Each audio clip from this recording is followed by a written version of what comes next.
All right. Well, thanks for being here, man. And well, being here, like walking down the steps and opening the van door and coming in. So, have you ever done a podcast in a Sprinter van before?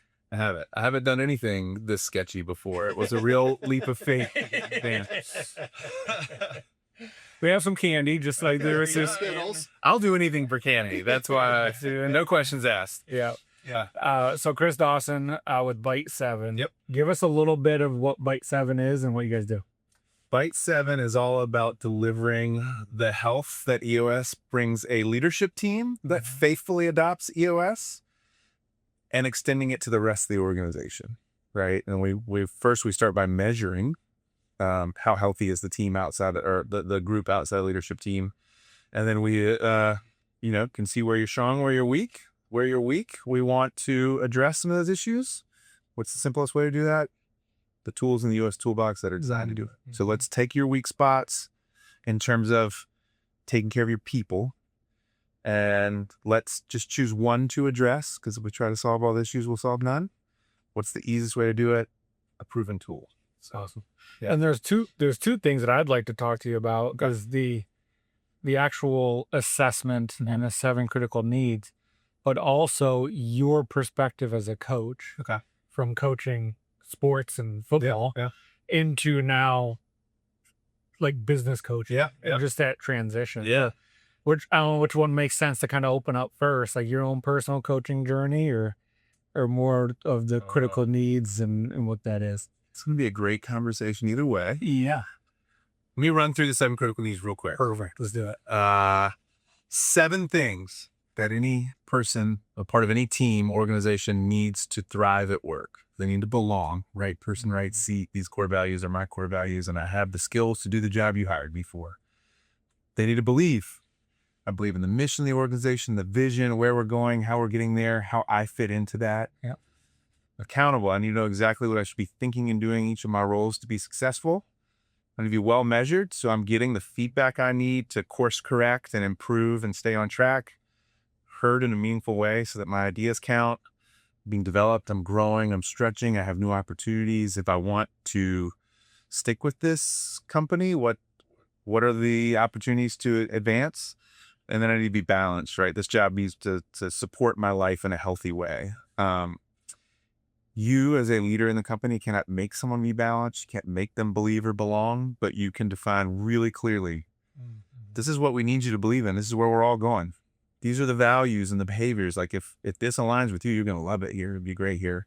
And then the individual makes the decision as to whether that syncs, right? Or is what I want aligned with what the company needs. And so at Bite7, what you guys will do is say we're running on EOS. Yeah. At an annual planning time, we would actually do an assessment for the organization to say, hey, everyone in the company, this is where we are by team, by entire organization, based on the 7 critical needs and what the team needs.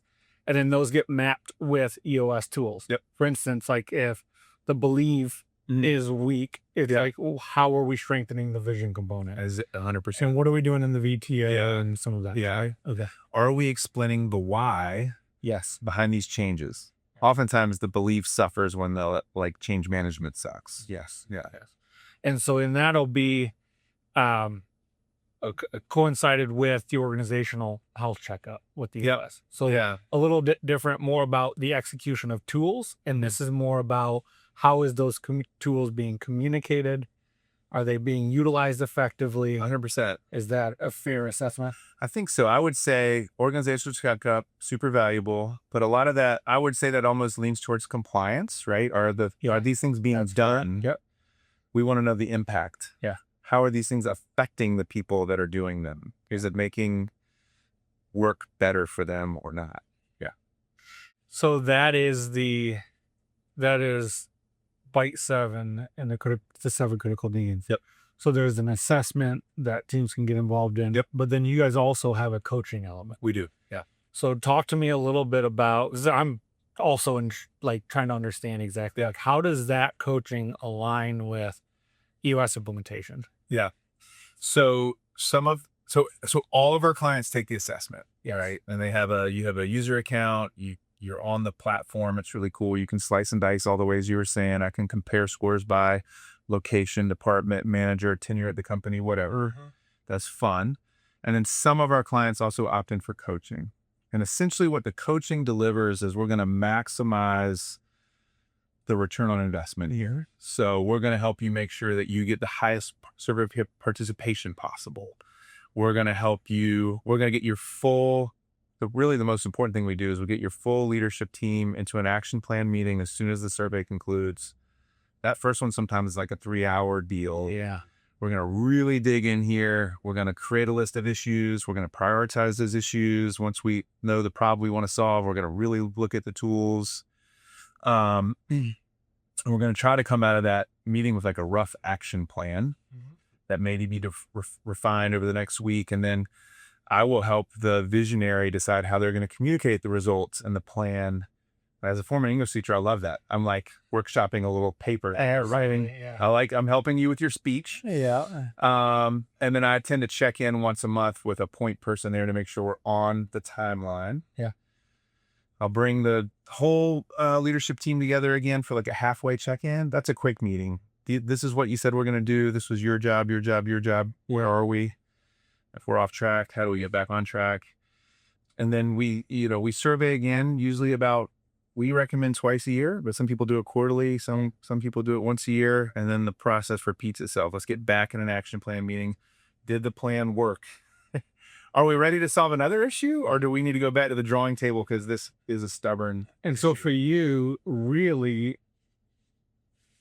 you're bridging this gap of the change management of the EOS system. Yeah. So in my head, it's like, okay, as somebody's implementing EOS, we have all these tools. It's the execution side of the compliance that you're talking about, right? Yep. But then there's the change management side of it. Yeah.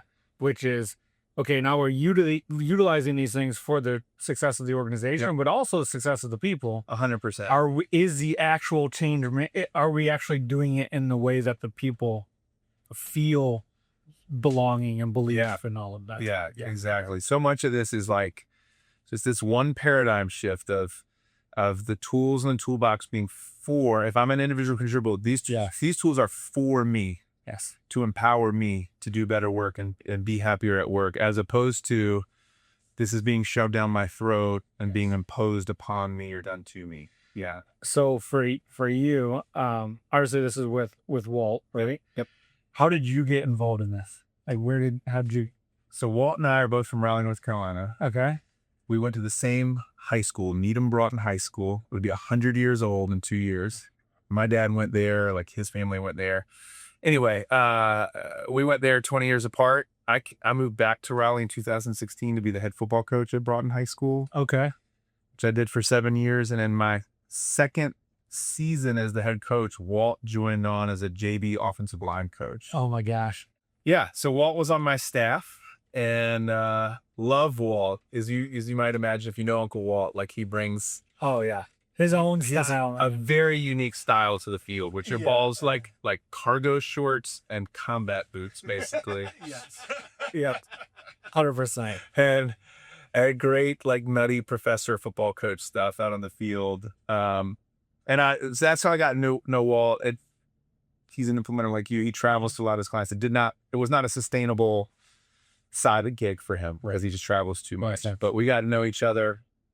After 7 years at Broughton, I was not invited back for an 8th year. I thought I'd be a teacher and coach my whole life. Yeah.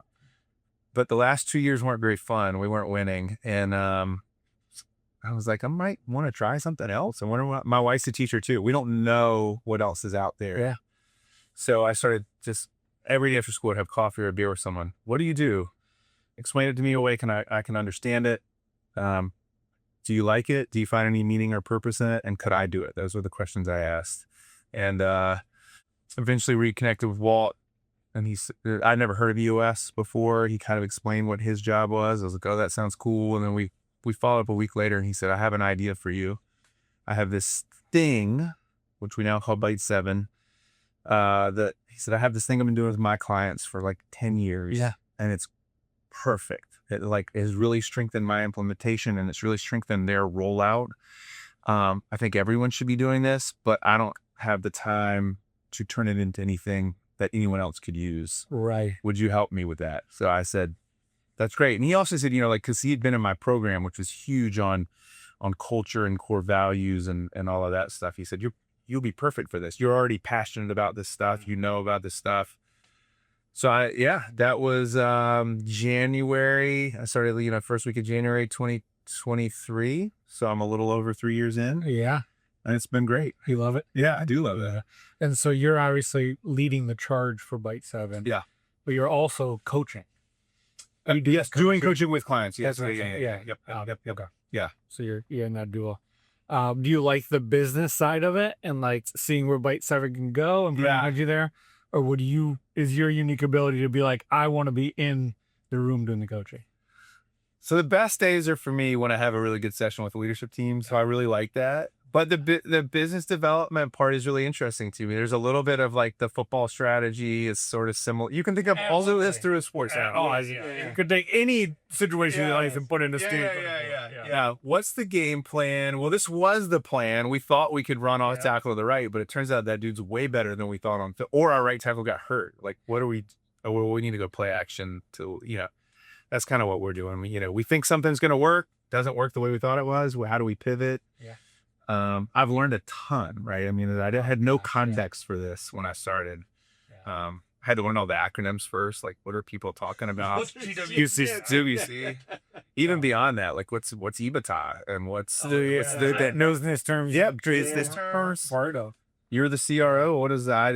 Chief Research Revenue. Like, I just had to learn all that stuff, and that's been fun. I like to. Oh, absolutely. I'm a teacher. Absolutely. Yeah. Very cool. Very cool. Yeah. Well, thanks, man. It's been great. Nice talking. Where someone who's interested in the assessment, where do they go? Bite7.com, BITE, which is buy-in, inclusion, trust, and engagement, and the 7 critical names, Bite7.com. I'm Chris at Bite7.com. It's the easiest way to reach out. Let's do a discovery call. That's the easiest way to get started. Awesome. Yeah. Thank you. Yeah, it's fun. Appreciate it.